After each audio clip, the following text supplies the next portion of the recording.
আচ্ছা, তো দেখো, একটা চিত্র দেওয়া আছে আর লেখা আছে যে চিত্রে একটা বস্তুকে হচ্ছে তোমার 120 মিটার উঁচু থেকে ফেলে দেওয়া হয়েছে। তো 1.8 সেকেন্ড পরে এই বস্তুটার বেগ নির্ণয় করো, ঠিক আছে?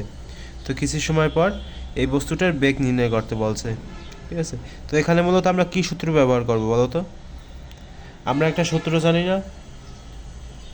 আচ্ছা, কোশ্চেনটা কি তোমরা বুঝতে পারছো যে চিত্রে একটা বস্তুকে 120 মিটার উঁচু থেকে ফেলে দেওয়া হয়েছে, অর্থাৎ এই যে এখানে একটা একটা বস্তু দেখতে পাচ্ছ না, এই বস্তুটাকে আর কি ফেলে দেওয়া হয়েছে, ঠিক আছে?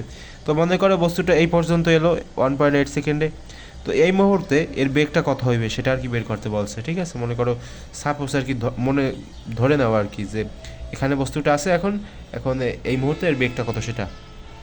তো দেখো এখানে মূলত তোমরা লিখবা যে আমরা জানি ভি সমান সমান ইউ প্লাস জিটি। এই সূত্র কিন্তু আমরা পড়ছি, এই যে তিনটে সূত্র আছে না তোমার পড়ন্ত বস্তু, সেখান থেকে আর কি, ঠিক আছে? তো তোমরা জানো যে জি এর মান হচ্ছে 9.8। এখানে লিখে দেবা যে মিটার পার সেকেন্ড স্কোয়ার, এরপর হচ্ছে তোমার টি কত বলো তো? 1.8 সেকেন্ড, কারণ 1.8 সেকেন্ড পর আমাদের বের করতে হবে, ঠিক আছে? এরপর হচ্ছে তোমার ইউ, ইউ মানে কি? আদিবেগ। আদিবেগ কত বলো তো? আদিবেগ হচ্ছে তোমার কত? 0 মিটার পার সেকেন্ড, ঠিক আছে? তো এখন এগুলো একটু ক্যালকুলেশন করো, এরপর একটু বের করার চেষ্টা করো, দেখো কত বের হয়। 9.8 গুণ হচ্ছে তোমার 1.8।